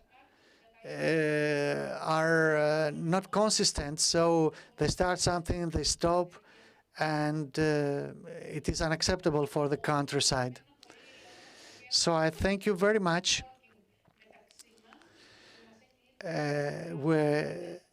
You are invited to a very nice lunch to make our networking, where we can speak face to face about everything. Thank you for your participation. Παρακαλώ τις φόρμες αξιολόγησης του event. Μας είναι χρήσιμες για το πρόγραμμα. Υπάρχουν και αυτά τα τυπικά του προγράμματος. Έξω στη γραμματεία η κυρία Κοπανάροβα και η κυρία Στεφάνοφ μαζεύουν τις φόρμες αξιολόγησης. Σας ευχαριστώ.